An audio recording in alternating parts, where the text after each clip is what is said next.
नमस्कार, मैं हूं आपके साथ ज्योतिका। आइए रुक करते हैं फटाफट खबरों की ओर।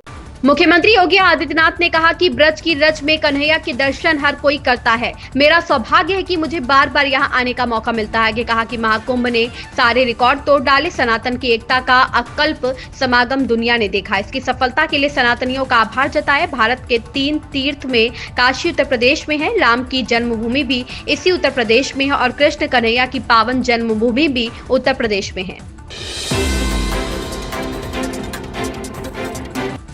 दिल्ली विधानसभा में नेता प्रतिपक्ष आतिशी ने महिला समृद्धि योजना को लेकर मुख्यमंत्री रेखा गुप्ता को पत्र लिखा है। आतिशी ने लिखा है कि पीएम मोदी ने वादा किया था कि महिला दिवस पर दिल्ली की महिलाओं के खाते में 2500 रुपए आएंगे। कल महिला दिवस है, अब सिर्फ एक दिन बाकी है। मुझे उम्मीद है 8 मार्च को महिला दिवस के दिन महिलाओं के मोबाइल में 2500 रुपए उनके खाते में आने का मैसेज आ जाएगा। तमिलनाडु में नई शिक्षा नीति के तहत 3 भाषाएं पढ़ाने के विवाद में सत्ताधारी डीएमके और भाजपा के बीच जुबानी जंग जारी है। अब तमिलनाडु भाजपा के अध्यक्ष के अन्नामलाई ने दावा किया है कि उनके हस्ताक्षर अभियान को लोगों का भरपूर समर्थन मिल रहा है और राज्य के लोग बड़ी संख्या में उनकी पार्टी के इस अभियान में शामिल हो रहे हैं।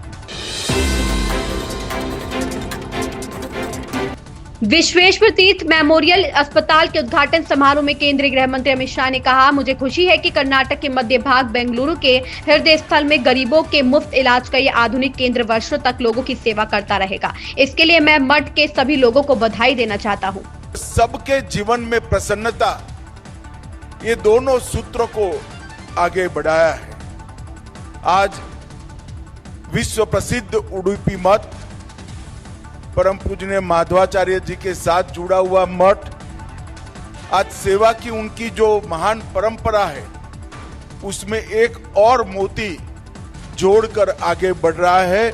मुझे प्रसन्नता है कि बेंगलोर के हृदय के अंदर कर्नाटक के मध्य भाग में ये गरीब दर्दियों के लिए, समाज के निचले तबके के लोगों के लिए मुफ्त इलाज का एक आधुनिक सेंटर वर्षों तक लोगों की सेवा करेगा।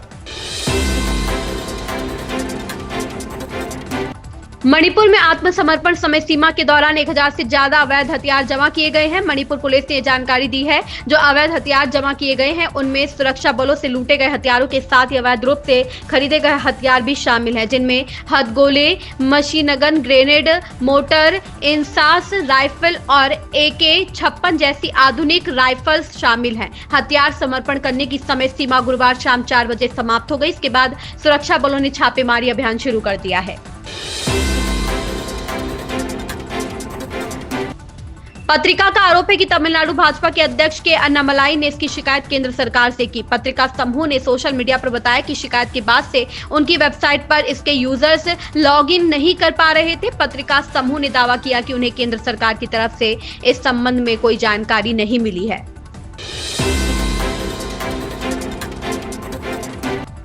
ओडिशा में बीजू जनता दल और कांग्रेस विधायकों ने राज्य विधानसभा में जमकर हंगामा किया। विधायक विधानसभा अध्यक्ष के आसन के बेहद करीब आ गए। इस दौरान उन्होंने जमकर नारेबाजी की। विधायकों के हाथ में तख्तियां भी दी। बीजेपी विधायकों ने ओडिशा सरकार द्वारा पंचायती राज दिवस की तिथि 5 मार्च से बदलकर 24 अप्रैल करने के फैसले का विरोध किया है।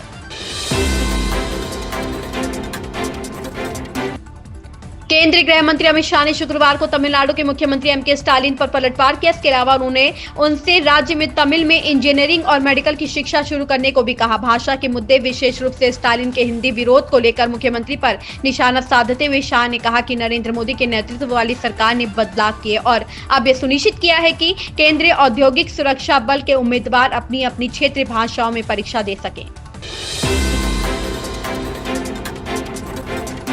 भाजपा सांसद दिनेश शर्मा और केंद्रीय मंत्री कृष्णपाल गुर्जर द्वारा तुगलक लेन स्थित अपने आवास की नेम प्लेट बदलकर स्वामी विवेकानंद मार्ग करने पर यूपी के सीएम केशव प्रसाद मौर्य ने कहा कि दिनेश शर्मा हमारे वरिष्ठ नेता हैं।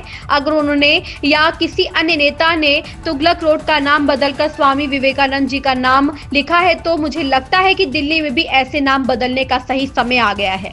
श्री अखिलेश यादव जी को ये पता होना चाहिए कि समाजवादी पार्टी की सरकार नहीं है। उसने नाव चलवा करके अगर व्यापार किया है और उस व्यापार करने की बात को माननीय मुख्यमंत्री जी ने सदन में उल्लेख किया है, तो इसका मतलब यह नहीं है कि उसे अपराधों से माफी मिल गई। अपराध जो किया है उसके खिलाफ कानून अपना काम करेगा।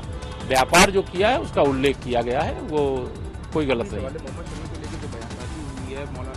के द्वारा उसको कैसे मैं इसको मानता हूं कि इस तरह की बयानबाजी कहीं से भी उचित नहीं ठहराई जा सकती। वो एक खिलाड़ी हैं, देश के लिए अच्छा खेल रहे हैं और हम आज के दिन यही शुभकामना देते हैं कि 9 मार्च को जब चैंपियंस ट्रॉफी का फाइनल मैच होगा उसमें भारत के खिलाड़ी अपना सर्वश्रेष्ठ प्रदर्शन करें और चैंपियंस ट्रॉफी भारत के लिए जीत करके आएं।